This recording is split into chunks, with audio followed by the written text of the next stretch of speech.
এমন কিছু পাখি আছে যাদের খাদ্যাভ্যাস শুনলে আপনার চমকে উঠতে হবে। আজ আমরা জানবো এক বিস্ময়কর পাখির কথা, দাড়িওয়ালা শকুন বা বেয়ার্ডেড ভালচার। এরা শুধুই শিকারী নয়, বরং এমন কিছু খায় যা পৃথিবীর আর কোনো পাখি খেতে পারে না।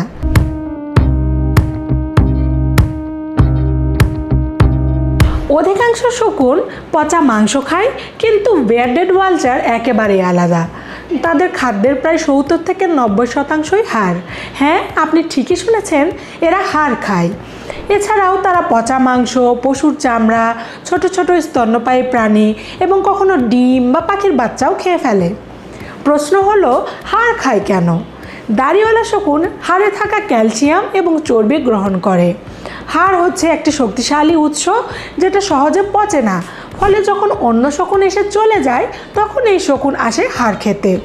এদের পাকস্থলীর অ্যাসিড এতটা শক্তিশালী যে তা মাত্র 24 ঘন্টার মধ্যে একটি গোখাদ্য সমান হাড় হজম করে ফেলতে পারে। যেহেতু বড় হাড় সহজে খাওয়া যায় না, তাই দাড়িওয়ালা শকুন এক বিশেষ কৌশল ব্যবহার করে। তারা বড় হাড়গুলোকে শিকার করে উঁচু পাহাড় বা আকাশে নিয়ে যায়, তারপর নিচে পাথরে ফেলে ভেঙে ফেলে। এই কৌশলটিকে বলা হয় বন ড্রপিং টেকনিক। একটি হাড় কখনো 20 থেকে 30 বার ফেলার পরে ভাঙে, তবেই সেটা খাওয়া যায়। এদের হজম শক্তি এতটা শক্তিশালী যে 3 ঘন্টার মধ্যেই একটি ভাঙা হাড় হজম হয়ে যায়। এদের পাকস্থলীতে পিএইচের মাত্রা 1, যা ব্যাটারির অ্যাসিডের চেয়েও শক্তিশালী। এই অ্যাসিড জীবাণুকেও ধ্বংস করতে পারে, ফলে পচা জিনিস খেয়েও এরা অসুস্থ হয় না। দাড়িওয়ালা শকুন প্রাকৃতিক পরিষ্কারক হিসেবে কাজ করে। তারা মৃত প্রাণীদের হাড় খেয়ে পরিবেশ পরিষ্কার করে। এছাড়াও অন্যান্য শকুন হাড় না খাওয়ায় এই শকুন পরিবেশে এক অনন্য ভারসাম্য বজায় রাখে।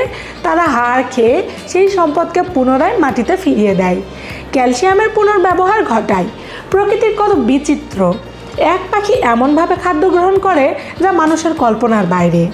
দাড়িওয়ালা শকুন শুধু অদ্ভুতই নয়, পরিবেশের জন্য অত্যন্ত গুরুত্বপূর্ণ। আপনি কি আগে কখনো এই পাখির নাম শুনেছেন? তাদের হাড় খাওয়ার কৌশল আপনাদের কেমন লাগলো কমেন্টে জানাতে ভুলবেন না। আর যদি ভিডিওটি ভালো লাগে তাহলে অবশ্যই লাইক করবেন, আমার ইউটিউব চ্যানেলটি সাবস্ক্রাইব করতে ভুলবেন না। আল্লাহ হাফেজ।